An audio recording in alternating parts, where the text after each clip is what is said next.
తెలుగు నూతన సంవత్సరాది ఉగాది పర్వదినాన సీఎం చంద్రబాబు నాయుడు మానవతా దృక్పథంతో కీలక నిర్ణయం తీసుకున్నారు. పేదలకు ఆర్థిక సాయం అందించే ముఖ్యమంత్రి సహాయ నిధి ఫైల్పై ముఖ్యమంత్రి తన తొలి సంతకం చేశారు.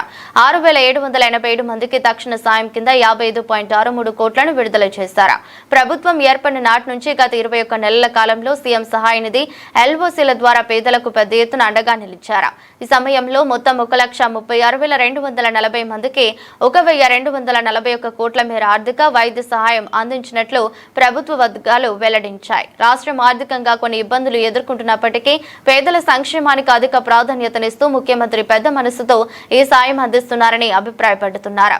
ఉగాది సందర్భంగా ముఖ్యమంత్రికి తిరుమల తిరుపతి దేవస్థానం, విజయవాడ ఇంద్రకీలాద్రిపై ఉన్న దుర్గగుడి అర్చకులు వేర్వేరుగా కలిసి వేద ఆశీర్వచనాలు అందించారు.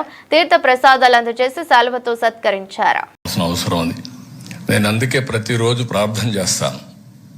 ఈ రోజు కాబట్టి చెప్తున్నా, ఉగాది రోజు కాబట్టి చెప్తున్నాను. నేను ఎక్కువ పూజలు తక్కువ చేస్తాను, కానీ మనసు మాత్రం ఒక్క నిమిషం సంకల్పం మాత్రం తీసుకుంటాను. ఆ సంకల్పం వెంకటేశ్వర స్వామి సాక్షిగా తీసుకుంటా.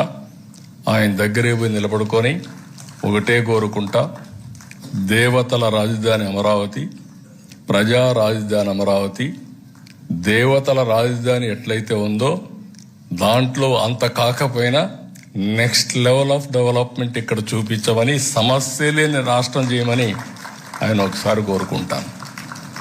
వర్చువల్గా ఓసారి ఎక్కడున్నా నేరుగా తిరుమలకి వెళ్ళి, వర్చువల్గా అంటే ఇమాజినేషన్లో వెళ్ళి ఒక్కసారి పూజ చేసి ఆయన ఆశీస్సులు తీసుకొని అక్కడి నుంచి నా పని ప్రారంభిస్తా.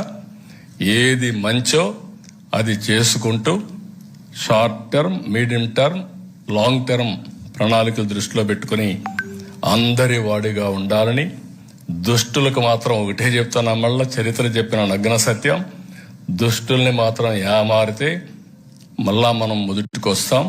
దాంట్లో రాజీ లేని పోరాటం చేసి మీ అందరికీ న్యాయం చేసే బాధ్యత తీసుకుంటానని మరొక